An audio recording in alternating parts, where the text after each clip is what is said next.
This message is brought to you by Apple Card. Shave ice by the beach. A trip to the state fair. And a throwback flick at the local drive-in. They're more than just items to check off the summer bucket list. They're also opportunities to earn 2% daily cash back when you use your Apple Card with Apple Pay. Apply for Apple Card now and use in minutes with Apple Pay. Subject to credit approval. Apple Card is issued by Goldman Sachs Bank USA, Salt Lake City branch. Terms and more at applecard.com.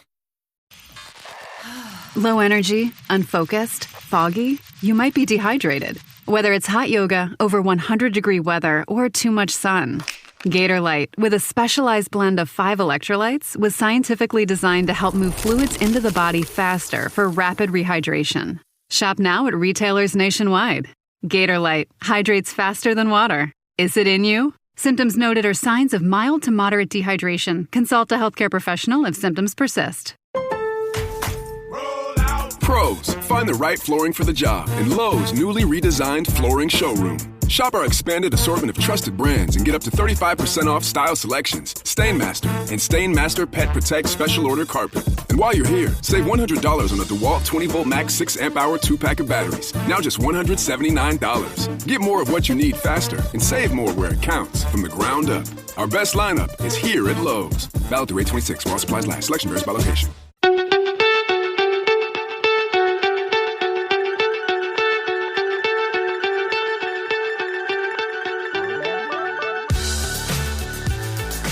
So welcome everybody to the Overthrow, once again powered by our friends at Spond, and nobody will be surprised to know what we're doing this week.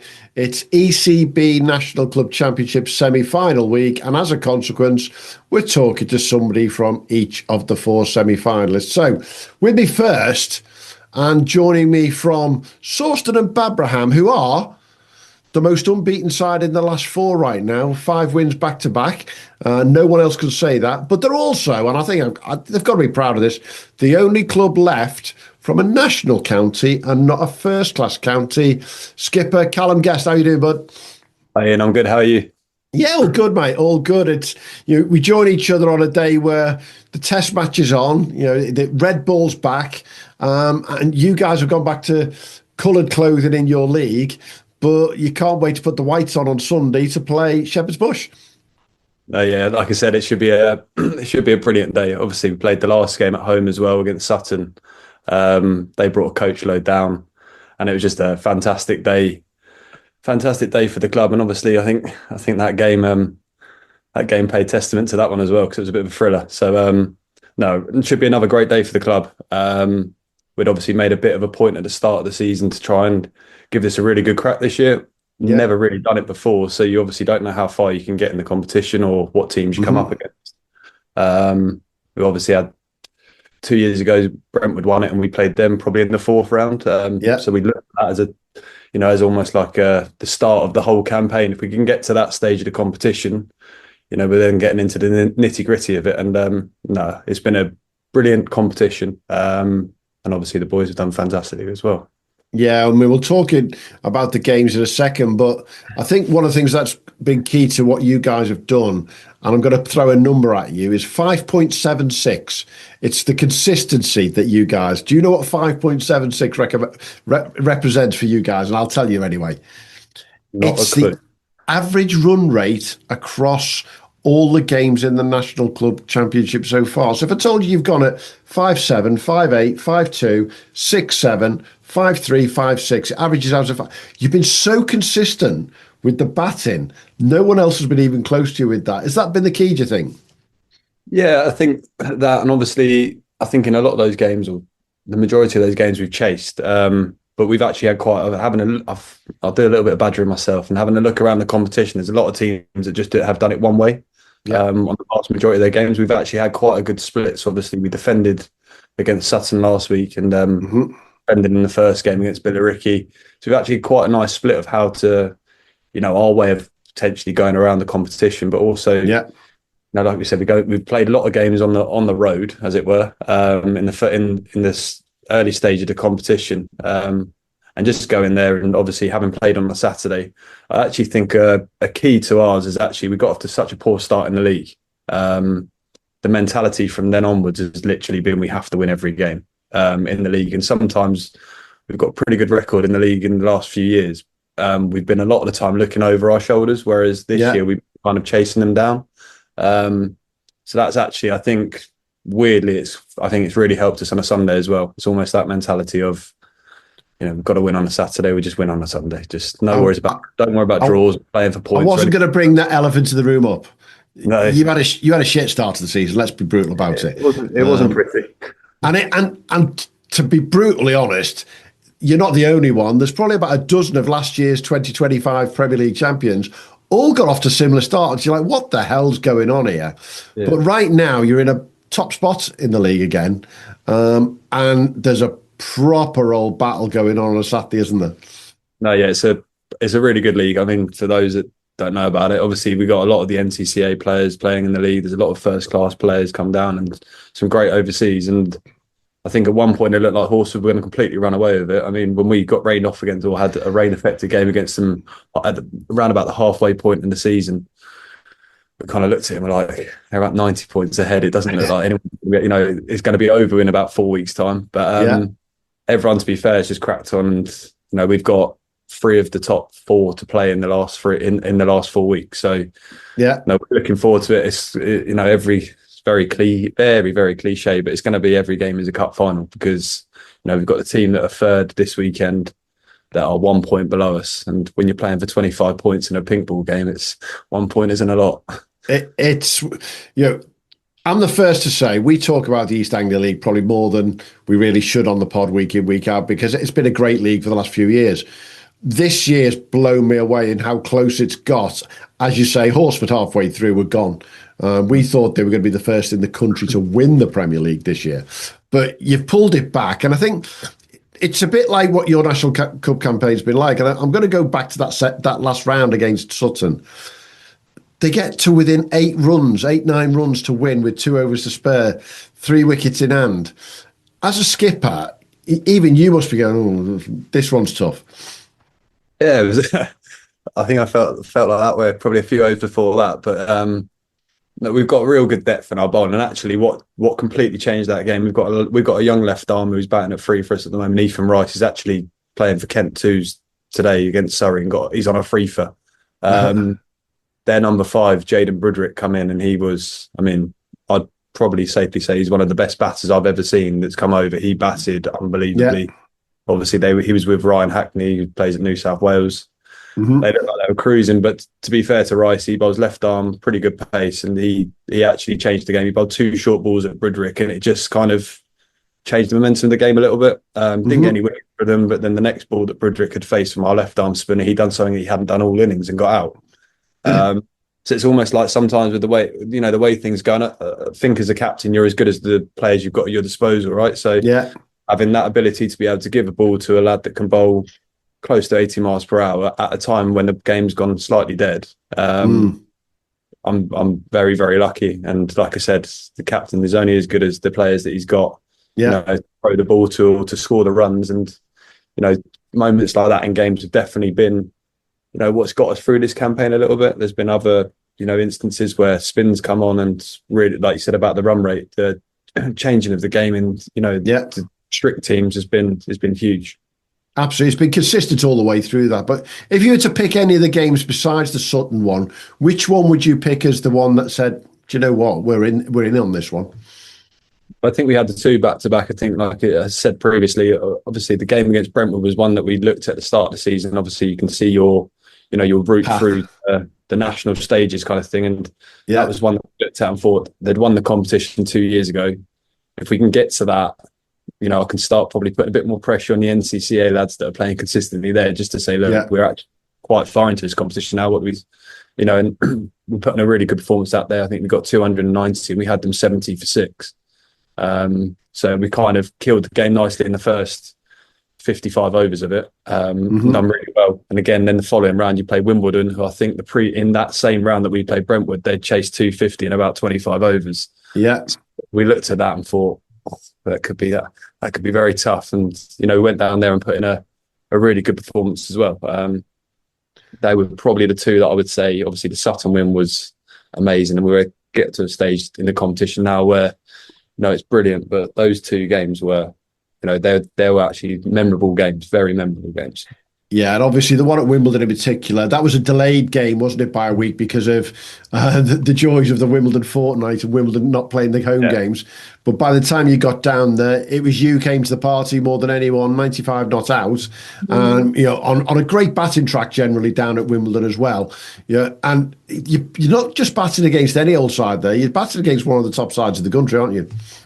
No, yeah, definitely. It was obviously we'd never been down there, so actually just to see the surroundings, a lot of us were this was unbelievable. They were taking down the £3 million marquee next door. They were taking that down while we were there, and it was just everyone was a bit like, this is a proper day out. And you sometimes, to be fair, with the Sunday cricket, you don't know what you're going to play on. Sometimes you're playing on a fresh wicket. The majority of the time, you are on a used one, probably from the day before, and obviously, we had the luxury of Dave Villas turning up as well when we were in the nets having a bat. I was really hoping it was his coaching kit bag that he had on his back, but it wasn't. It was his playing kit. But again, it all adds to the experience and all adds to the enjoyment of winning at the end. It was a good wicket. I thought we played brilliantly. Obviously, Dan Andrew come in and helped me at the end. He smacked 26 and out off about 12 balls and batted. Yeah. Unbelievably on a wicket that wasn't that easy. It had a good bit of cricket on it. And to be fair to Wimbledon, they did bowl brilliantly as well. Because we thought, and they thought at half point that they were probably 40, 50 runs shy of where they could have been or should have been. Yeah. But again, I think that was testament to our bowling attack restricting them to 200. And then obviously, like I said, it looked pretty comfortable in the end, 3 down, 38 overs. But at a point there, it was getting a little bit like, But yeah, as you say, when Dan Andrew came in, that made all the difference because it was literally what's going on here, boys? Let's get the game over with. And I'm the first to say, because we analyse these on a week in, week out basis. I think against Brentwood, you came up against what I'd class as their 80% first 11 side. There was a couple of lads missing there. Wimbledon, when you start throwing Tim Lloyd, who we've talked about as an absolute gun for a number of years now, Jack Boyle, everyone knows all about him, and Dave Villas is like, why don't we just throw him out there? You're not going to pick many better Premier League sides out of the country. No, it did feel like that. Obviously, we'd seen what they'd done when we played the Brentwood game, and at that point, I hadn't done I just wanted to get the Brentwood game over and done with. I hadn't done the logistics that we were going away to Wimbledon. And then you look at their result, and like I said, I think they chased 250 in about 25 overs, Lloyd and Boyle. And we did realise that was going to be a real tough game. Mm-hmm. Again, probably one of our most complete performances of the whole season so far. It was a real good win, that one. Yeah, and going back to the beginning of the championship for you, the fact that you've beaten Oundle Town with the Craig brothers and the strength that they've got there, very, very comfortably. And then coming against Crouch End when you beat them. Crouch End were one of the form sides in the country at the time and hitting more runs than God knows what. Their skipper, Arthur Prasad, was right up there in the run makers. So you've not had it easy, it's fair to say, along the way. No, I think they'd come off a brilliant win against Wanstead, who again are proper powerhouse in the Essex League. So we knew all about it. And I think, like you said, Arthur Prasad, who's actually a lovely bloke as well, had a beer after the game. Yeah, and he was chatting, and obviously quite a young side, but that was again one of the great days. Really going down there, driving past the alley pally, and playing those boys who again they were brilliant after the game as well. I think he was averaging about 400 in cup when we arrived. Yeah, you don't know what you're gonna. You see the stats, you see everything else, but you don't know how they're going to be or what they're actually going to be like when you play. And again, they come out and they played a few shots to start, and I'm thinking, oh God, we could be on it.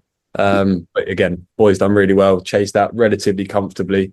And again, I think the key for us is that we've had a lot of players in good nick and a lot of people that have put in good performances throughout the competition. In the top level 6 batters, everyone's probably got a 60 or 70 plus score. And then with the bowling, I've probably bowled 12 bowlers across the competition, maybe more.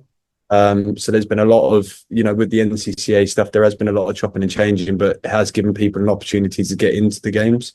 So if it is needed in these last 2 games, if we do get to the final and if we, play Sunday against Shepherd's Bush, there's real faith that anyone could come up on the day and, be the match winner. Absolutely. I mean, when you look at the statistics through the year, you're the only one, excuse me, you're the only batter yourself personally in the top 10 from Shepherd's Bush or from Sawston, whereas they've got a couple of bowlers in the top 10, but you've got Jack Beaumont, who's fifth in the running in terms of wickets at the moment. He's been incredibly important right through for you, hasn't he? Yeah, he's a very good left arm spinner and a proper batter as well. I think he probably scored 700 runs last year opening the batting. Slightly, he's got school commitments at the start of the season in terms of getting time off work, so he's kind of had to play a role in the middle order, but he's also someone that we could potentially utilise wherever as a left-hander. But his left arm's been very experienced campaigner, captain Suffolk in 3-day cricket, knows his game inside out. And I'd say that's probably, true for a lot of us. We're probably at that age now where we've played Premier League cricket or minor cat or NCCA cricket for a long period of time. So the ability to know your game is probably, where you're going to be. You're not going to change, at 31 years old, I'm not going to change overnight and suddenly become Kieran Pollard for sure. That's not going to happen. But that's the key. That's kind of the key. Everyone, we know what everyone's going to do when they go out. Either got the ball in hand in the field or with that. And I think that clarity is really important. It's interesting you say that, because I had a conversation on our show this week and also with some colleagues this morning, funnily enough, about the fact that everyone is going out at it a lot harder as a batter these days. It's a lot more difficult to be a bowler almost, because everyone's coming at you. But it's no coincidence that 4 of the top 5 batters in the country right now across Premier League cricket have got strike rates less than 100 still. It's the consistency that makes the difference. And you're striking at 91 in the National Club Championship. The strike rate's important, but nowhere near as important as just not getting out, is it? No, yeah. Well, my dad would say, you can't score runs if you sat in the pavilion. But the counterpart is that you do need someone that probably is going to push it along if you are going to have someone that is going to just anchor the innings. Yeah. And I'm very, very lucky that, we've got players around and we're kind of also understanding of where your form's at a little bit as well. I think if I feel like I'm out of nick and I'm putting a bit too much pressure on, the non-striking batter who's in a better vein of form, I probably realise I've probably got to get on with it as well. So again, I think that's probably just knowing the players around you, knowing where the game situation's at, and probably being quite selfless with it. Ultimately, we're all there for the right reasons and the same reasons, which is to win games of cricket. The opening partner I've had is Rafe Hayward. Probably numbers wise doesn't add up to that, but again, got over a runnable 90 against Brentwood in that game. He's 19 years old, just been released from Northants Academy last year. He takes pressure off, and like we said, Ethan Rice training with Kent at the moment, playing for their 2s, bats at 3, exactly the same. He got another beautiful 70 or 80 against Brentwood. Been exactly the same. So kind of just taking pressure off each other, really. Definitely. Now, I'm guessing there's the old cliche, isn't it? Don't look past the next game. But with the final being at Wormsley this year, there's probably quite a few of you from an NCCA perspective may have rocked up at Wormsley once or twice before, because the NCCA do use Wormsley for finals as well. How different would that be for you and the guys who've played there to just rock up with a Sawston badge instead? I think it's a lovely place to play cricket. Being honest about it, it's a proper place to play cricket. And again, I think those kind of days are really, as players, they're brilliant. But I think for the people that support the club and the other teams that are within our club, and we call it the fifth team, which is our band of supporters that will travel around with us. Those days would be brilliant for them as well. I think one of the blokes who's a regular, he's already booked a holiday down to Cornwall, but he said he's going to have to delay it by a couple of days if we do manage to get there. But we've got Shepherd's Bush to beat or play on Sunday, and obviously we're expecting they've beaten some very good teams to get here, so we're expecting a really, really hard game. Yeah, I think without a shadow, I said this to Ali, and people who are listening will hear this, I think both of you have had not the easiest run, shall we say, come up against some real giant heavyweights within the competition, and got yourselves there on merit by beating some of these top sides. Yeah, absolutely. I think a few of us we might not have played, but when they played the Bath game, and it looked like Bath were going to win it for the majority of that game, and I think it was Finn Treneuf played an unbelievable innings to get 100 and see him over the line. So they very much look like a team that's never down and out, which is which gets you to these latter stages of competitions.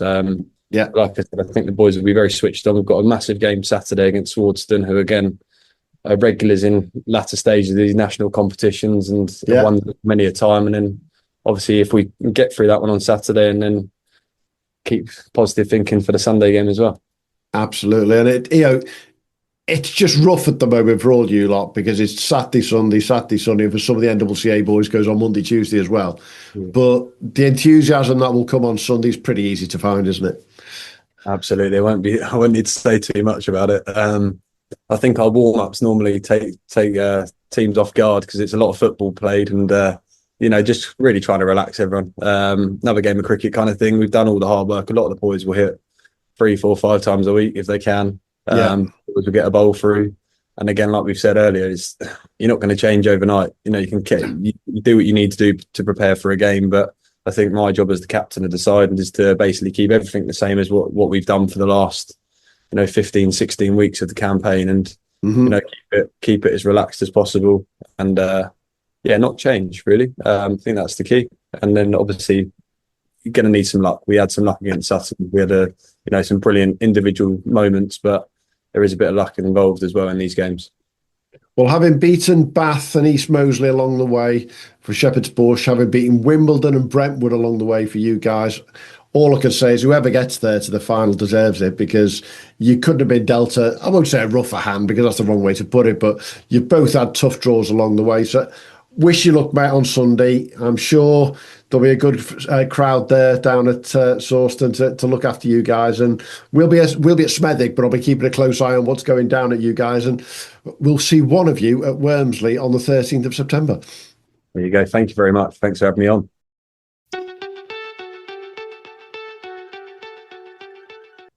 This message is brought to you by Apple Card, Shave Ice by the beach, a trip to the state fair, and a throwback flick at the local drive-in.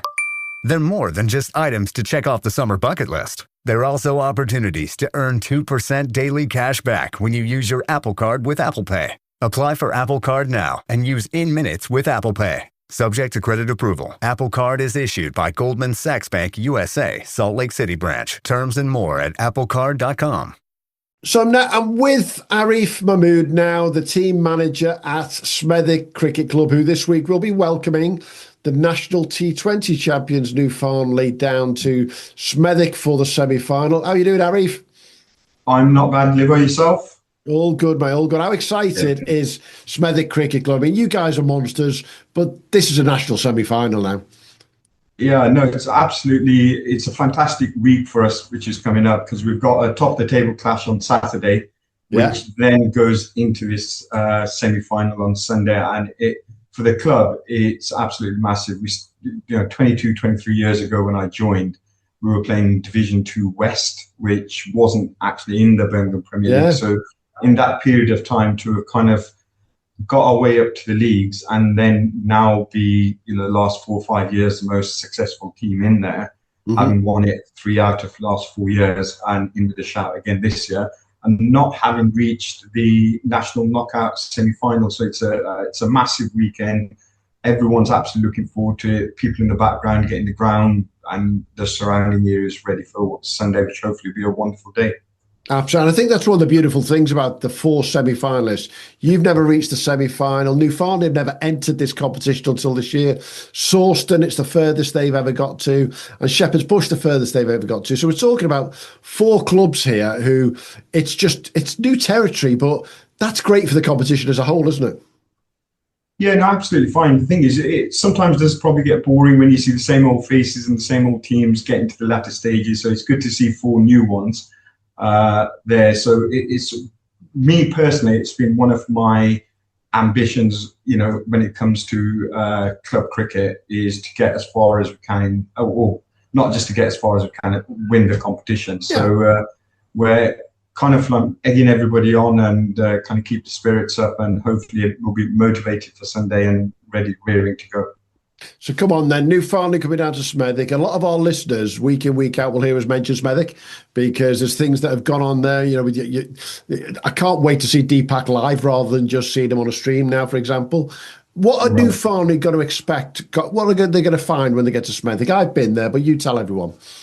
I think, first of all, I think what they'll do is they'll feel an absolutely welcoming atmosphere, where I think for years we've had to kind of build this reputation up. Smethwick in the past hasn't had a wonderful reputation, but since we've been there, and that's thanks to the players, thanks to the management, people like Mr. Sandy, who's the chairman, Rawait, who's the captain, and there's a lot of other people who play part in this. It'd be remiss of me to kind of like try and mention everybody.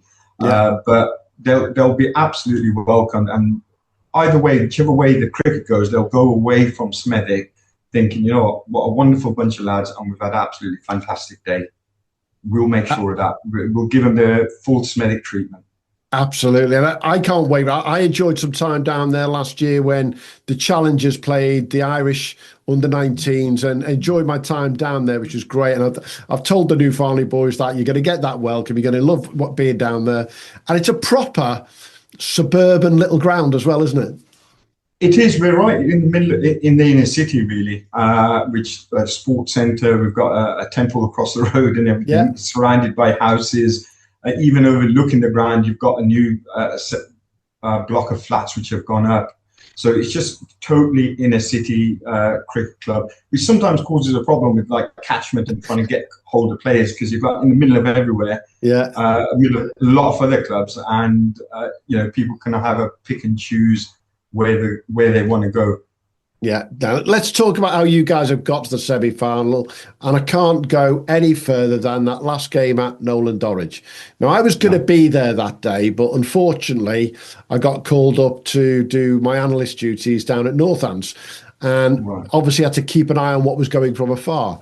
Yeah, I watched Nolan Dorridge go out and score 239, which 6 and over, reasonable. Yeah. And a lot of teams are going around that sort of level.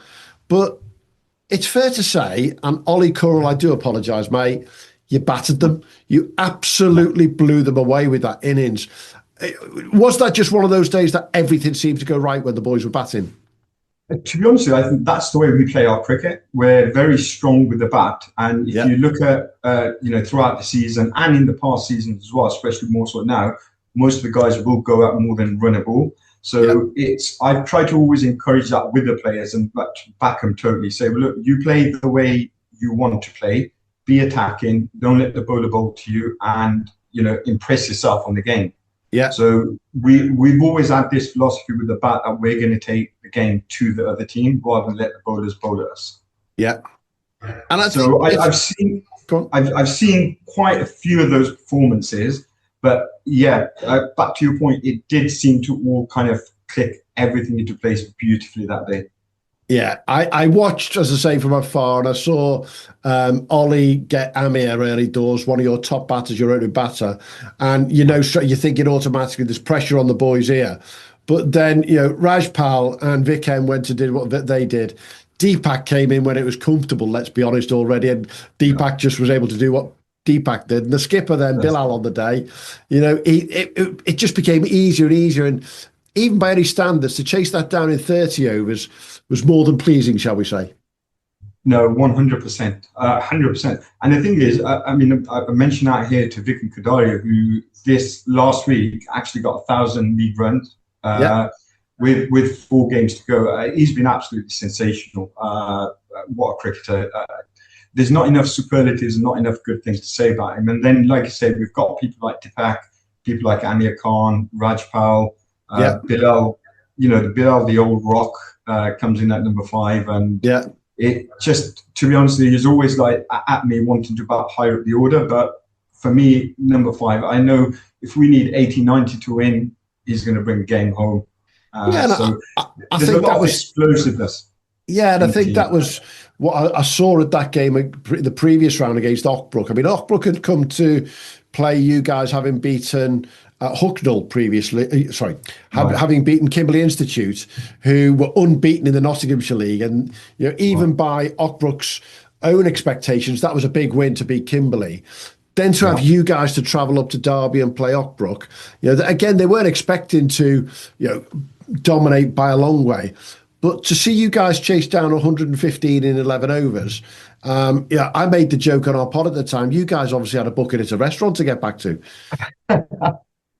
Yeah, again, it's that explosiveness, and when it does come off, it looks absolutely, it's really good to the eye.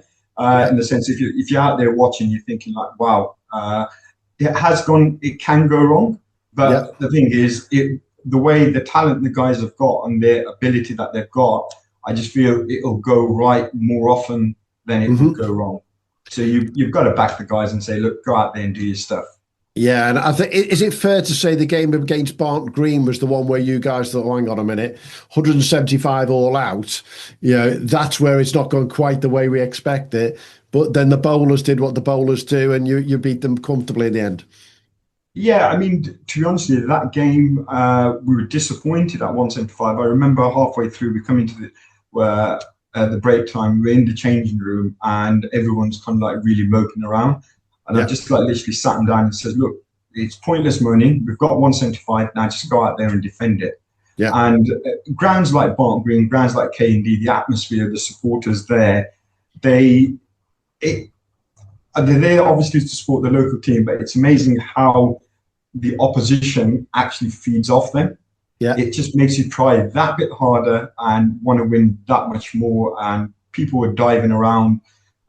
Obviously, we took some good catches, a couple of run-outs, and from then, that was the day. I think prior to that, we weren't playing too great. That was the day I think that things have kind of like changed for us moving into the latter part of the season. Yeah, and I think you're right there. I mean, that was in towards the end of June, and it's fair to say you guys, having won the Premier League last year again, you didn't start the season off the way that people expected you to start, and you got going slowly but surely, but the trade has now started from end of June onwards to head in that right direction. As you say, you end up with a first versus second this weekend against K&D. That's right. The thing is, we actually started the league season winning the first 6 white ball games, which is not the way we normally start. We normally start what you've just explained, very slow and kind of like 3 or 4 games in, think, hey guys, we're kind of losing pace here amongst the leaders, and everybody kind of kicks in. But we started off fantastically, winning the first 6 out of 6. And then when we go into the red ball stuff, we went into a bit of a lull. And about 4 or 5 games on the trot, we lost a couple, a losing draw, and things weren't going quite well. But then that Barnt Green, for me, was the moment where you look back in the season and think, okay, that's changed things. So it was a good start, and then kind of the middle wasn't so good. And I'm hoping and praying it's going to be absolutely fantastic finish to the season. Yeah, and I think it's quite fascinating that 3 of the sides you've beaten on the way to the semi-final have been Birmingham Premier League opponents, Barnt Green, Shrewsbury and K&D. Yeah, that's got to be a nice feeling in particular because you're beating those local rivals, but also you know them, which helps you a little bit, whereas travelling to Ockbrook or playing against Newcastle and Hartshill are different games. What you guys been doing to prepare for the new Farnley game? I think we've obviously looked at the scores. There's a couple of games. And the thing is, nowadays in the cricket world, I think everybody kind of seems to know everybody. So it's just a case of tapping into somebody and kind of say, what do you know about these guys and that. Very strong batting, very strong batting team from what we can see. But I think we're ready for it. Yeah, I'm sure you are. And yeah, I've got to talk about being ready. And one player in particular at your place. Yeah, we've talked Deepak Khatri up for the last couple of years at your place because he's been absolutely phenomenal. And I'm the first to say, and I mean this with the utmost respect to Deepak, this year he's not quite had the same year as the last couple, which I think is a real danger place for people like Nolan Dorridge on Saturday and New Farnley on Sunday. Yeah, you just wait. I mean, he's been getting himself in. So if you look at his scores, he's got a few 50s and he's been getting out in the late 40s, etc., and so on. But whereas previously, like I said, last couple of seasons, those 40s were 100, not just 100s, 120, 130s, and 140s. So we're just waiting for him. Hopefully, this week, the week where he clicks in and gets back-to-back hundreds, and Smethwick will be a happy place. Yeah, and obviously the last couple of rounds as well, you've done it without Isaac Mohammed joining the party, which he's been one of your leading run scorers through the season. Vic Hen, as you say, 1,000 runs. He's 7th in the country right now when it comes to Premier League runs. But I'm going to just put one name in there straight away. The skipper, without him just holding it all together, that's the key time and time again, isn't it? Yeah, no, 100%. Skipper, the thing is, you need people like that to gel to get the best out of these kind of players. And obviously, all we try and do is me as a manager, just try and gel the guys together. I haven't played the standard of cricket that these guys have played, but what I do know, having played enough cricket, to get the best out of them, you just need to get them to gel, and that's what the skipper does. I feel that if I ask them to do something, they will go through a brick wall for me. Yeah. Likewise, the skipper feels that for the players, and I'm sure the players would do that for each other. And that, when you put it all together, is going to generally lead to success. Absolutely. Now, we talked off air, and I'm going to share just behind the scenes. We talked off air a bit jokingly. We're laughing about selection and how difficult it can be sometimes. I'm sure you've got a clamour for places on Sunday, though, haven't you? Because this is a national knockout semi-final.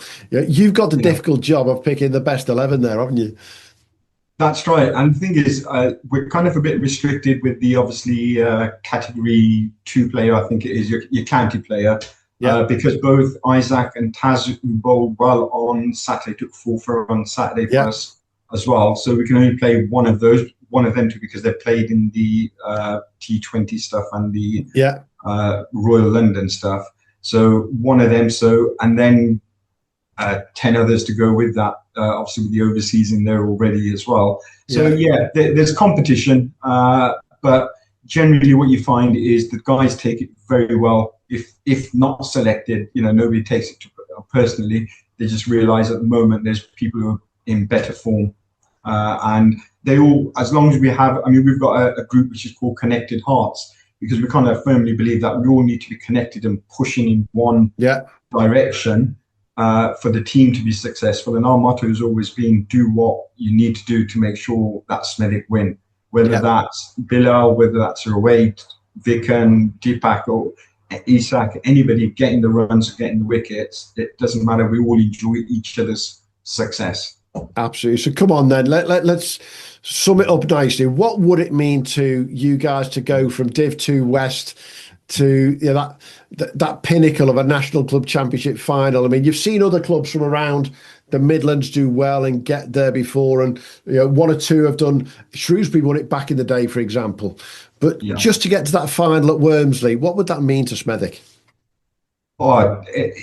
Words seriously cannot describe what that generally would mean for Smethwick. I think everybody will be on a buzz for probably the rest of their life, to be honest with you, because to see that, that build up from Div 2 West to where we are now, it's been an absolutely fantastic, fun journey. Lots of ups and downs, a lot of doubting ourselves, doubting players, but we seem to have got a wonderful gel of players and a wonderful team together at this moment in time.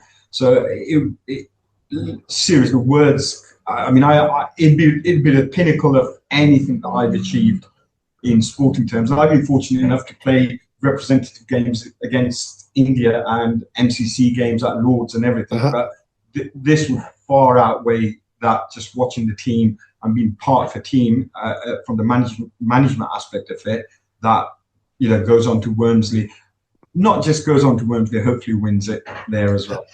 Absolutely, and all 4 sides will be thinking exactly the same. But I did joke with the lads at New Farnley that, well, they were at Wormsley for the T20 last year. So you've been there once already, haven't you? But they never entered this competition. You guys had never got this far before, and just to take it that much further, I've got to ask: is it a good thing or a bad thing playing K&D the day before? Because that could be. It's one of those really weird ones, isn't it? Playing a first v second the day before. Well, the thing is, I think it'll be a good thing, because we're all up for that game. Because obviously, we want to retain our title. We don't want to just give it up easily. So hopefully, we'll come to New Farnley will be coming to us on the back of us having reclaimed our position at the top of the table. Worst case scenario, if things don't go well for us on Saturday, then they'll have more of a point to prove on Sunday. So if you look at it, I think it's a win-win situation, whichever way the result goes on Saturday, because it'll either motivate them more, or they will think, well, okay, that's the league dealt with. In a sense, we're now top of the table, and let's concentrate on the National Cup. Absolutely. Well, I look forward to being with you guys on Sunday very much. It's a shame I couldn't get to that quarter-final at K&D, but the moment the result came through, I knew exactly where I was coming. We got two heavyweights. There's no two ways about it. When you get the national T20 champions coming to a side who've grown, and a club that's as grown the way you guys have, it's two heavyweights going up against each other. And I look forward to seeing you guys on Sunday morning. And fingers crossed, the bit of rain we have had this week just helps us, shall we say. Yeah, hopefully it'll make the outfield a bit more lush than it's been at Birmingham. Absolutely rock hard. The guys you see them cringe as they're diving for the ball. So hopefully the weather will be good. I mean, the forecast is set out good anyway. There's I think slight showers next couple of days, but then hope it'll brighten up. I think we've had enough dry weather that it would have to literally be a storm to affect the game. Absolutely. Look forward to seeing you on Sunday, Arif. Absolutely. You too as well. And I'll get the boys to put on a good show for you again, mate. Cheers now.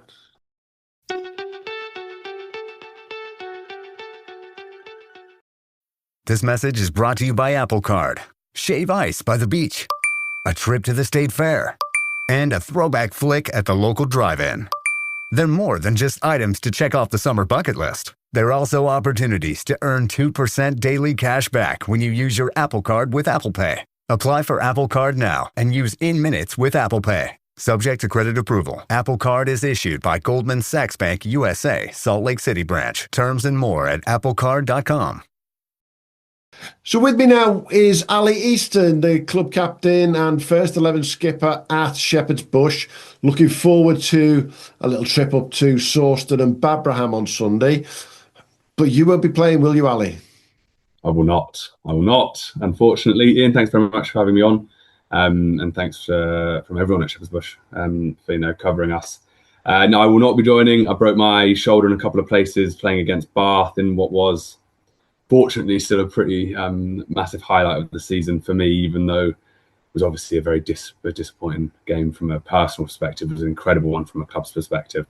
So unfortunately, no, I'll be there supporting the boys in a coach / having a couple of beers on the side, getting nervous whilst we hopefully. Absolutely. So come on then, what do the numbers 7, 4 and 9 mean to you in the national knockout? Because I've obviously done my research and they're very specific numbers, 7, 4 and 9. So just very specific numbers, and you're going to make me look silly having absolutely no idea. No, it's the type of crap that we'd always find out straight away. That's the number of balls that you've left at the end of the last 3 rounds to get through. It's fair to say you guys have liked to take it right down to the wire, haven't you? Yeah, which has been amazing from how much the games have been enjoyable when we won them, and it's made for a fair few fingernails being gone in those chases. But it's been good. I think the boys have played some incredible cricket. I think the club as a whole has come together really well, especially during this national knockout campaign. It's a lot further than we've ever been, getting to where we are now. Shepherd's Bush is a club of great history, but limited success in this specific competition. So I think we must be 3 or 4 rounds further than we've ever been before. Excited to hopefully have another exciting game on Sunday. So come on, so far then, I mean, you've beat Teddington, which beating a local rival, that's always going to be a big one, to say the least, isn't it? You beat Bath in round 4, and you beat East Moseley down in the Surrey League. Of those 3, because I'm guessing it's one of those 3, which one's been the highlight so far? I probably have to say Teddington. It's nice. Teddington, assembled an amazing team, the Galacticos, and to go and they've been having a great run in the league this year. The bit of local rivalry there, fair bit of local rivalry there. So that's probably the highlight, especially it's an extra round further. But I think in terms of games where I felt like we probably didn't have a right to win, that Bath game's the highlight. I mean, Finn, who's been captaining the team throughout the national knockout and done an incredible job. The innings he played in that game was second to none, to be honest. It's the best club cricket innings I've ever seen. I think we needed 9.5 and over off the last 10 overs with 3 wickets in hand, and for him to go and do what he did was pretty special. Bath's obviously a club with, an incredible incredibly decorated history of both kind of within the Whipple League success and also within national competitions. To go and put Harry Ellison's boys away was a great success for us. It was, and that innings of Finn in particular was one that we highlighted at the time. 110 off 69 balls was quite phenomenal, to say the least. And it was one of those games that we look at scores on a weekend when these games come across, and when you see a side scoring, 220, 240, getting to that 6 and over just from the start, you're in the game. And you guys didn't start very quickly, at all. In fact, it was almost a bloody snail's pace, to say the least, wasn't it?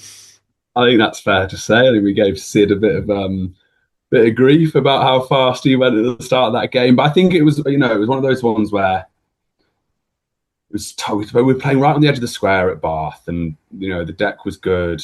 Yeah, I feel like as a team we've got a fair chunk of batting pretty deep. Yeah, and it probably goes to show that you don't need to go out like a bat out of hell at the start of a game to try and chase down those scores. We were obviously, I don't think we could bank on someone doing what Finn did too often.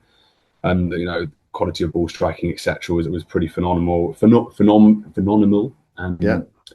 But it was a pretty awesome chase. Absolutely. You started from the start. You beat Finchley very comfortably. There's no two ways about that. Chasing 160 down with 10 overs to spare and with just losing one wicket. Great start for you guys. The result at Banbury was one that, for me, I won't say put you on the map because that's the wrong way to put it, but it was one that made us go, hang on a minute, what's happened here? How important was it to get that top 3 out quite early doors? Sam Fanning, big bash player, George Tate, incredibly experienced NCCA player, and Lloyd Sabin, who's been hitting runs for fun. Yeah, massive. And I think that was probably the game where the lads sort of started to think, right, here we go, let's give this a bit of a crack. I think historically in the National at Shepherd's Bush, we tend to end up coming up against a Surrey Championship team in the second round or the first round on the day after the welcome to the season party, which provides some challenges from a quality perspective. Yeah. And that game felt like it was, that probably took us further than we've ever been in the National. And I think at that stage, we'd been having some troubles within the league campaign up to that point, and the National became something which was a bit of a beacon of hope to save the season, to be honest. And that was a really important game. The 3 lads you mentioned, obviously great cricketers, and starting that game as well as we did was really important. And I think, again, another game where we've chased quite well and set a foundation for what's been a really exciting run. Yeah, most definitely. And then obviously you had the pleasure of East Moseley coming to your place, and you had that home game, and the scores then started to go up, which, if you look at Premier League scores around the country, it was that time of year when the ground had started to get baked, and we know it's just got even more baked, where the scores just started to go north. Chasing 246 against an East Moseley side who are packed with good players, some guys with lots of experience. That was a real good win. And you had 9 balls to spare, comfortable in the end. Yeah. Well, I think we learned a bit in that game, in the sense that I thought they batted really well, and I thought they batted really sensibly. I'm gonna it escapes me the name of the Sappho squad that got the 100. Yeah, Reeves really Fortune. Well. Yeah, correct. He batted really well, but batted really sensibly, and I think we kind of took quite a bit of that into our chase in that innings. I think Idris batted incredibly, and Adam being there at the end on 50, 60 odd not out, he played a hell of an innings that game. And we're still quite a young side. I'd like to think that I'm still quite young. I'm probably if not the oldest lad in the team. I know I'm only 31, and we've got a fair chunk of young heads still finding our way in how to go about those kind of chases. And I think there's we've learned a lot from playing against people as of that quality, and coming away from that game with 9 balls to spare was really important. I think we scored some quick runs at the end of that chase, which made it a bit more comfortable at the end. I know I was I was a lot more nervous than I probably should have been going out there at the end. But fortunately, another great win and a hell of a knock by them. And he's been a stalwart right through the entire tournament for you guys, all the way through the championship, hasn't he? All the way through to that Teddington game where he was there at the end again, 38 off 31 balls, guiding not quite the tail maybe, but the bottom half of the batting order, shall we say? Getting them through. And Adam seems to have been together with Finn that they're just all the way through, haven't they? Yeah, absolutely. I think Adam joined the club this year. He's a top lad. Does a lot with our women's teams. We've got a couple of women's teams at the club, coaches them. It's just been one of those the perfect person to join a club. Really thrown himself in, and obviously from a cricketing perspective is amazing as well. And I've been really happy for him, seeing how he's gone in those really tight pressure games. I think it says a lot about a person, how they respond when they're under pressure, but also the team's under pressure. So himself and Finn have had some brilliant knocks. Adam's runs against Teddington in that game were also really important. I think there's a lot of lads. We've chased a lot in this comp, and I think we've done. Being a bowler myself, I feel like I couldn't come off this cold if I didn't give a little shout out to some of the guys who have done such a great job in keeping some pretty amazing batting lineups to still chaseable totals. Chinmay's bowling at Bath was awesome. Henry Blowfield across Cup and League cricket's been fantastic this year. I believe is one of the highest wicket takers in the comp so far. And Ramon Bailey's just done what Ram does, to be honest, consistently. They are, Henry and Ramon are two of the top 10 in the competition so far. And that to me is, when you get to this stage and you look at that last four, that's key to look at the matchups between the two clubs there. And it's interesting that you've got two of the top 10 bowlers. Sawston have got one of the top 10 batters. They've got one of the top 10 bowlers as well. It's not just as simple as the numbers like that, but you start to look at these things and go, we've done the right things in this 40 over comp, haven't we? Yeah, for sure. I think, I love the 40 over. I wish we played a bit more 40 over cricket. Not because it just gets me off the pitch a little bit sooner. I'm getting old and stiff now, but I think the format for us as a club, it seems to work quite well. I think it makes games slightly more simple when it's slightly more condensed. But in terms of match up to Sawston, etc., they look like a great team. I'd like to. I'm sure we feel like we're going as the underdogs again. I feel like we've been like that for the last 4 games we've played, and we'll go into another game being like that for sure. They've got an incredible team, a lot of guys playing a very high standard of cricket, and looking forward to the opportunity to playing such a great team and such a decorated club. Yeah, and like any other club, I'm sure you guys are excited by the trip. Being able to travel up to Sawston, I'm sure a lot of the guys will travel. If you're not on a coach, you'll be travelling in cars together, whichever. And just that energy that creates as a club is just incredible, isn't it? Yeah, 100%. We're going up the night before.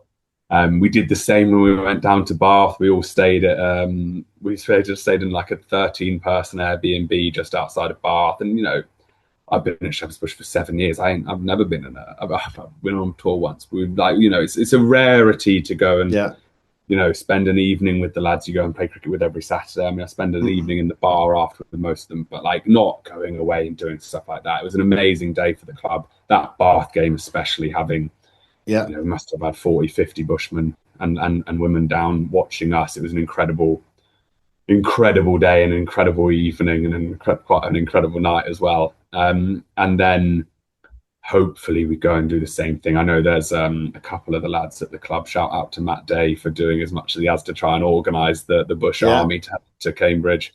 But I think it's something which we've never experienced within the national, and it's probably the beauty of the competition in the sense that these opportunities to go away and do something which is, just not done within league cricket.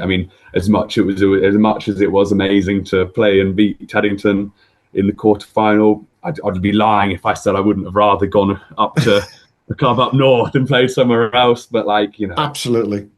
It's what we love about it's absolutely what we love about this competition. We've been covering it now for a number of years, and the ECB have been very supportive of what we've done with it as well, because it is the pinnacle of club cricket. So, what would it mean to the Bushmen to just get to that final in the first place? And how many of the lads have played at Wormsley before?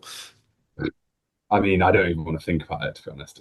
I think in terms of what it would mean, I think it would mean so much for not only the players, but I think that one of the things I love the most about the Bush is the legacy of what the club's meant to so many people for so long. We've got a very rich Caribbean heritage, and some of what it would mean for some of the people who come and watch the Bush every week at Bromyard Avenue to get us to a national final would be incredible, not just for us, but for them as well.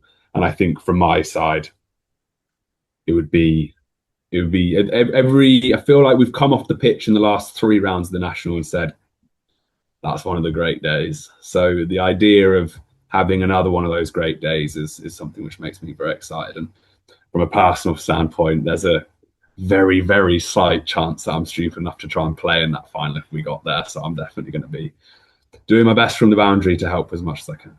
Absolutely. And you've nailed exactly what all clubs saying. The finals we've been to, the semi-finals we've been to over the last few years, the camaraderie between the clubs afterwards is just remarkable, whether they've won or lost, to be frank.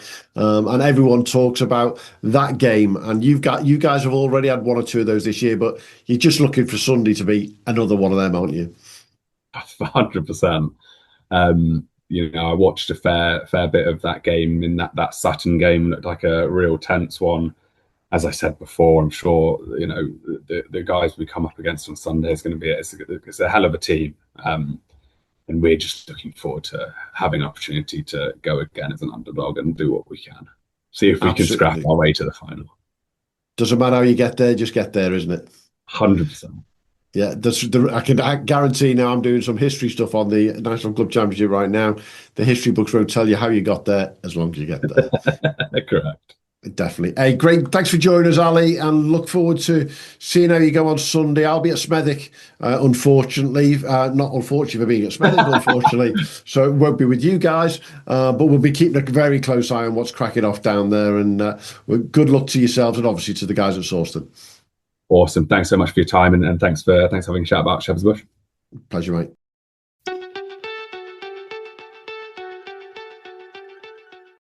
This message is brought to you by Apple Card. Shave ice by the beach. A trip to the state fair. And a throwback flick at the local drive-in. They're more than just items to check off the summer bucket list. They're also opportunities to earn 2% daily cash back when you use your Apple Card with Apple Pay. Apply for Apple Card now and use in minutes with Apple Pay. Subject to credit approval. Apple Card is issued by Goldman Sachs Bank USA, Salt Lake City branch. Terms and more at applecard.com. Right, so with a new Farnley player right now, and I'm saying it that way because listeners are bored of Alex Lilly. Sorry, Lils. No, not really, but Aidan Langley, as always, bottled it, and that's what we like to say. He's passed the baton. I said I don't want Lils this time, so we've got the man who, and he probably doesn't realise this, started their ECB National Club Championship campaign all those months ago against Hall and Swain. Mr. Adam Ahmed, how you doing, mate? I'm good, mate. How are you? Yeah, all good, all good. Now, did you realise that you're the one who started that campaign if you go back all that time? No, I honestly don't. I didn't realise it all.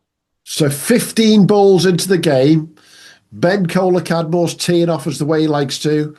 Abe comes in and bowls. Who catches it? Adam Ahmed. Yeah. So it's really appropriate. You took the first wicket with Abe. Abe's the third highest wicket taker in the competition. You caught it. We get to talk to you about this run that you guys have had. And let's go back to the start there. I mean, we all know that in December when the draw came out, we all looked at it and went, oh my word, New Farnley versus Hoyland Swain in round 1. That's just ridiculous, isn't it?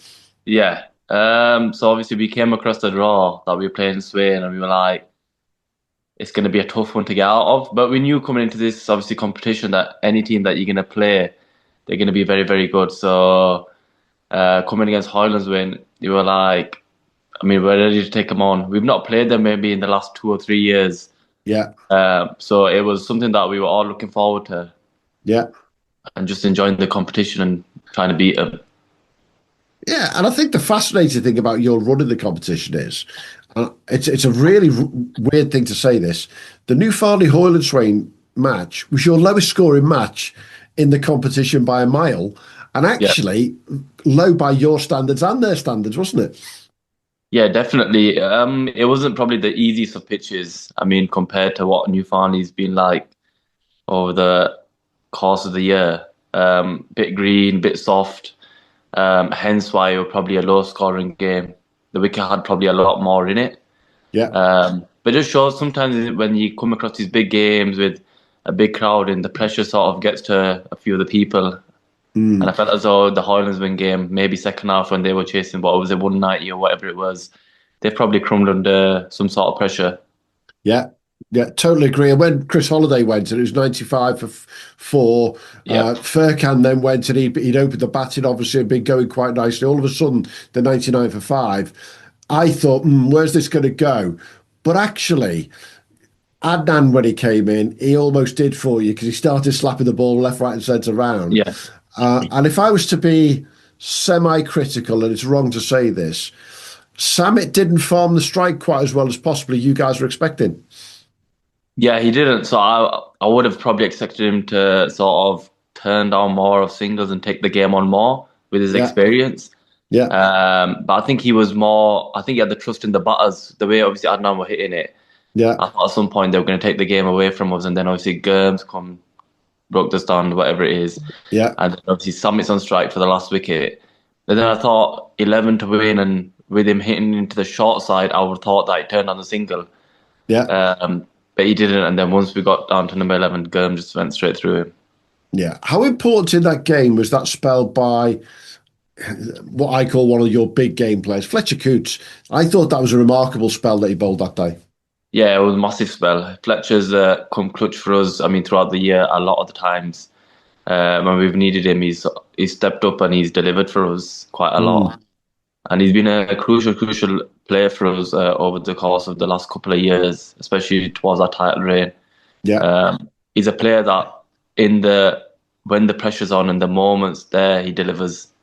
Yeah, definitely enjoys it. And amongst the squad, I mean, let's be brutal about it. You hadn't started the season the way you wanted to this year. You know, after the unbeaten start in the Bradford League, the unbeaten season in the Bradford League last year, winning the National T20, you didn't get going the way you really wanted to in the league this year, and you were behind the 8 ball for quite a while.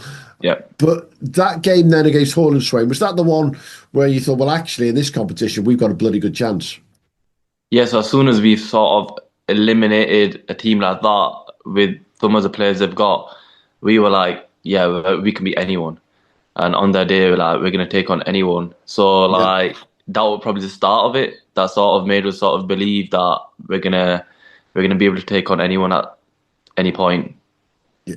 And you obviously went up the road then to Driffield in the next round, but I've got to, I mean, you put 320 on the board, and there's 2 magnificent innings from Bully and from Alex Lilly. Lils with his first of 2 centuries in this championship. 320 on the board at Driffield. You must have been pretty darn confident then, but then how worried did you get when Sam Drury and George Drury took it all the way to the depth? And it got quite close in the end, didn't it? Yeah, quite worried, to be fair, because going away to some sort of ground, you don't really sometimes know what a good score is. So wicket were quite good, however the boundaries were quite small. So we've got 320 and 40 overs, and thinking that it'll be enough. And honestly, they were really in the game there. Yeah. And we were at some point thinking maybe we haven't got enough. But we managed to sort of get over the line. But that's the beautiful thing about playing away. Like, you play against some good teams, nice grounds, and it helps you learn as a cricketer. Yeah. You come across these different teams, players maybe that you've not played against. You're trying to find out the strengths and weaknesses, how you're going to get them out. So, yeah, it got pretty close, that game. Yeah, and that's the difference between the club championship and the T20. Is the T20, you end up playing basically all your own local sides. You only then have one area final, which might even still be within the Bradford area or very close by. You go to a regional final, which for you guys was down at Denby. Yep. But with the National Club Championship, you're guaranteed 2 or 3 away games, aren't you? Yeah, definitely. But the competitions, it's been amazing, honestly. Really enjoyed it. The home tied next against York. York put 267 on the board with Braden Shaper, one of the top players in the country at this level, doing what Braden does. Yeah. How confident were you guys at home of chasing that down, that 267? Because you did it with 4 overs to spare in the end. Yeah, so I think initially when the sort of game were going on, we all sort of came to the agreement that 280 is probably going to be par on here. Okay. So we all were like, as a baller at New Farnley, you can't really chase wickets. It's more of how you're going to get out the over. And if you're happy going for 4, 5 and over, 6 and over, you've sort of done a job for the team. Yeah. So when with them guys getting 270, we knew that we were well and truly in the game and we were in for the chase. Because at New Farnley, sort of, it gets hard to defend. There's sort of pockets they can sort of target where the ball just it gets to the boundary very quick. So we were well and truly in the game. We knew that 280 were par, and at some point we were gonna try and knock it. And especially the way we set up with our batting, in terms of we know that everyone that sort of is gonna come out and play, they're gonna sort of play positive cricket, and they're gonna take the game on. So the way our batting is sort of set up from 1 till 8 or 9, 10, everyone bats within the team. Yeah. So sort of everyone's got that trust in themselves where they're gonna come out and they're gonna play positive cricket and they're gonna take a gamble and they're gonna go after the ballers, knowing that after you there's someone else to come that can also do the same as well. Yeah, definitely. And after his ton in the previous round, Lils went to score 91 then. Here's a strange question for you. How important do you think it is that this year that he's not bowling? Because from a physical perspective, clearly he's not bowling because it's just the bones are gone, aren't they? At the end of the day, he's been doing this for so long now. But his batting, he's batting 3 and batting as well as he's ever done, hasn't he? Yeah, but he's always been able to bat, to be fair. Honestly, he's been incredible for us with the bat over the last years, 3 years, 4 years, ever since he took over captaincy. He's just taken that initiative where if he's not going to do nothing with the ball, he's going to step up with the bat and deliver with it. But he's been incredible with the bat. He's probably one of my toughest players that I find bowling in the nets. Okay. Just because he's got so many options against spin that he can score off. I find it quite hard bowling to him. But he's been incredible. I mean, in terms of with the ball, it's just unfortunate that his obviously injury has sort of let him down. But he's been a massive miss with us for the ball as well. Yeah, definitely. And he's not the captain anymore, but it's having that experience on the pitch is remarkable. And I think that's what brought us to the big one. I mean, in December, we looked at that draw and saw Hoyle and Swain, but we all saw this pyramid where at some point the National T20 champions could come up against the National Club Championship champions for the first time ever in what we can find. And to see Ormskirk come to your place, and obviously I spent a lot of time with the Ormskirk boys and with you guys last year. That was a great day to have Ormskirk there. But 313 runs later, when you guys have battered them round the pitch left, right and centre, Toby Bullock did what Toby does, kept the runs down for him. But you really put on a show that day. Yeah, definitely. But it was sort of, I think, similar wicket that we played on against York. Yeah. So where we knew that 280, 290 is going to be par, and anything we get on top of that is going to be a challenge for any team to get. The ballers they were okay. I think Toby Bullock bowled really well on that wicket. For me, I don't think the ballers bowled well enough. Yeah. And plus, it's again, it comes down to when you come across a team where they don't really know your strengths and weaknesses. Yeah. It's hard for them to bowl to one side of the wicket. So we've sort of, gladly that we had a home ground, we've taken them down. But then obviously their overseas came out and played one hell of a knock. He just banged it everywhere, and we were like, where are we going to bowl now, basically? Definitely. I think the difference in your innings, though, was that some of the lads were, I'm not going to say they're getting tied down because you scored 300 runs, but Toby went 8 runs for 22, bowling to the short side. And for a left arm spinner to bowl to that short side into the pavilion and only go at 2.75 and over, he really did tie things down. But then Ed Brown in particular, 88 off 43 balls. Ed's got that in the locker time and time again, hasn't he?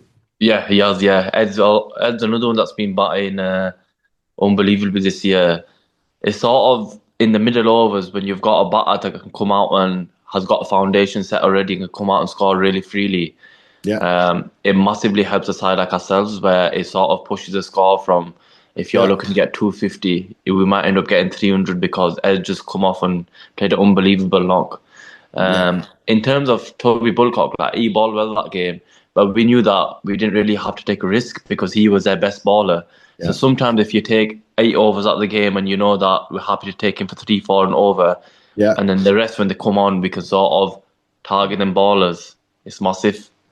Definitely. And I think you're right. I mean, Ed's 88 was entertaining, but when Marlon came in and in true West Indian style, slapped it around like a proper West Indian, there's no two ways about it.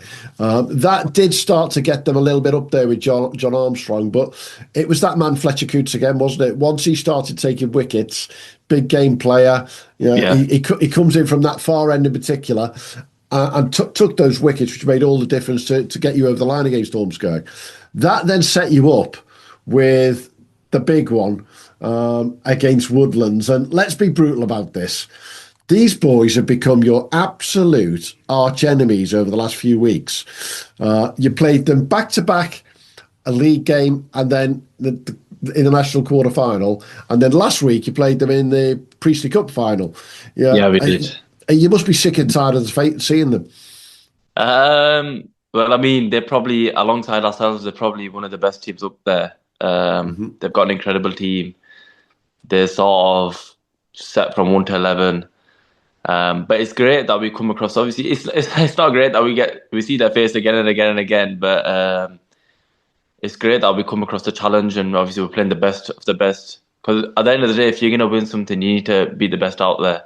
Yeah. So it's been quite a good challenge. I mean, I think we're sort of 2-2 now going into the Heavy World Cup final in a week and a half. So yeah, I reckon it'll be a spicy game to sort of come across. Yeah, and go back to that quarter final where they put 274 on the board at your place. A couple of the lads have said to me, best atmosphere they've ever known at New Farnley. Getting on for 1,000 people around the ground, absolutely chocker. Beautiful day. Was that another day where you thought 274, actually, we think it's a 280 to 300 wicket? Yeah, that wicket was probably the same as the last 2 that came to our place. But that's the problem about oppositions coming to our home turf is they're not sure what a good score is. So when they're set up for a score of, let's say, Woodlands might have been set up for a score of 270, 280, and they think, do you know what, we've got enough there. And then we're like, well, we think that 280 is par and we probably get that. That's probably another one of them days. I think it's sort of Mohammed Bilal sort of played a factor there in terms of, I think they sent him top of the order. Yeah. And with them sending him top of the order, they sort of lost that momentum at 5, 6, 7 down the order, where he could sort of accelerate and get him to that 300. Yeah. Totally agree with that. But then it was that man again. He's not being interviewed, but we keep bloody mentioning him because he's had such a championship. Yeah. Mills with 107 off 94 balls, and he basically just guided you guys bit by bit by bit all the way through, didn't he? Incredible knock, honestly. Like, once again, he's been so good. Like, he's got a knack of the big games. He sort of turns up for it. When there's a big crowd and he's sort of like, I'm going to be the man and I'm going to do the job. Yeah. It's unreal. And we've got a lot of them match winners in our team where they know that with a big crowd and they're up for it, they're up for the fight. Yeah, definitely. And I think it's really appropriate talking to you because obviously you took that catch to take Ben Kohler-Cadmore at the start of the championship run. Yeah. And you scored the winning runs against Woodlands. Yeah. And that's brought you all this way to what is going to be, in my opinion, a monumental potential clash on Sunday. The National T20 champions coming down to the Birmingham League champions, Smethwick, one of the strongest sides in the country without a shadow of doubt. They destroyed Nolan Dorridge, who are top of the Birmingham League in the last round. What have you guys been saying to each other about that coming down to a club like Smethwick? Well, we know that they're obviously going to be a fully packed team coming into it. We know that they're going to be obviously a challenge because playing in the national, it's not any team you come across is not going to be easy. And we know, well, I know some of the players that sort of play for him anyway. But it's one of them days where we know that whoever turns up on the day can turn over anyone. Yeah. So we're not really too fussed about what they've got or what they can bring. We're more about our own sort of performances and what we can deliver on the day. And we know that if we turn up to our best of abilities and strengths, that we'll turn over anyone on the day. Yeah, and I think that was part of the run to the national final in the T20 last year, wasn't it? We're going to beat anyone, and we're going to find a way to win, which I think is always a really impressive thing for any side to do. But that doesn't sometimes work when you've got Deepak Khatri or Billy Shafayette coming at you. It's a different ball game going to a side that strikes the ball like these guys, isn't it? It is definitely, but then it's a case of they've not really seen much of our balling as well. So when you don't really play ballers or you've not really come across someone before and it's something new to yourself, then it's a different ball game. But 100%, like they're fully packed. They've got a fully talented team that can take the game away from us, ourselves. But I find myself probably in a similar situation as them guys. Because I feel as though if we compare ourselves to them guys, we can probably definitely compete on their level. Yeah. They've obviously won 2 league titles and we've done the same the last 2 years. So it is going to be an incredible game.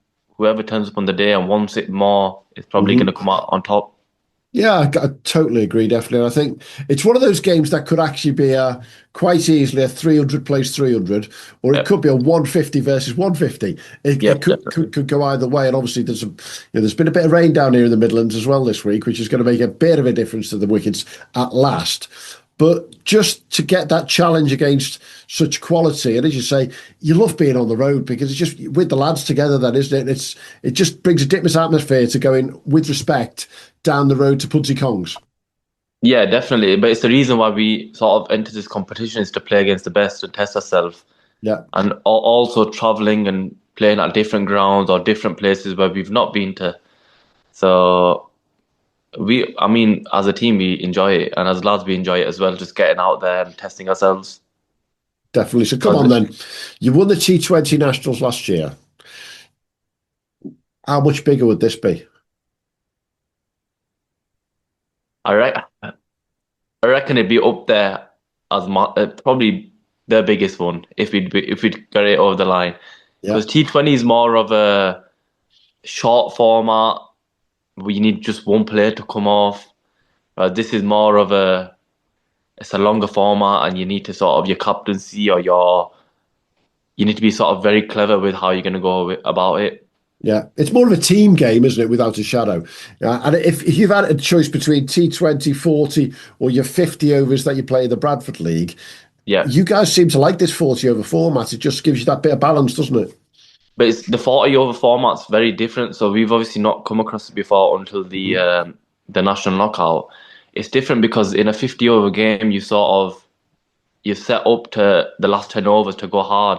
Yeah. Whereas in the 40 overs, you need to take advantage of the 8 over power play, which we've realised, because a lot of teams will come out against you and they'll go hard in the first 8 overs. Yeah. Try to get on top of the rate, and then they'll build that momentum just throughout the innings. Yeah. It's something that we've realised maybe after the second game that, hang on a minute, we've got to go hard in the first 8 and then sort of build that platform. And the next one that comes out has sort of got to score that 5, 6 and over, find a way. Definitely. Well, I can finish this interview by saying that at Wormsley last year, I sat with Lils after the game and we talked about winning the T20. Langers had bottled it, obviously, so that's why Lils did the interview. Yeah. And I said to him, "Come on, you guys have got to enter the National Club Championship for the first time ever." And he was like, I'm so pleased you guys did, because I don't think any side's done it, and I'm going to have to check, but I don't think any side's done the T20 Championship double back-to-back. But you've got a big obstacle in the way, and it doesn't get much bigger than Smethwick. Yeah, definitely. But it's something that we are looking forward to, and hopefully an obstacle that we can overcome. Definitely. Well, I'm sure the boys at Smethwick, and I was speaking to Arif earlier, they're all looking forward to seeing you guys, give you a nice warm welcome down to Smethwick. And hopefully the crowd's there as well. I'm pretty sure it will be. You guys have got a good number coming down as well. Make some noise. I'll be there and can't wait to see it. It's one of those games that you've got to put it in the diary, haven't you? It's just, you've got to be there. 100% is definitely the one. It's probably our biggest game out there, I'd say, ever. So absolutely. I'm looking forward to it, and I reckon it's going to be an incredible day. Definitely. Look forward to seeing you Sunday, mate. Cheers. You too. Take care of yourselves. Cheers. Thanks for listening to the Premier League Cricket Show. If you haven't already, make sure to hit that subscribe button so you don't miss out on future episodes and stay updated on all the latest news, views and discussions from around the cricket's Premier Leagues.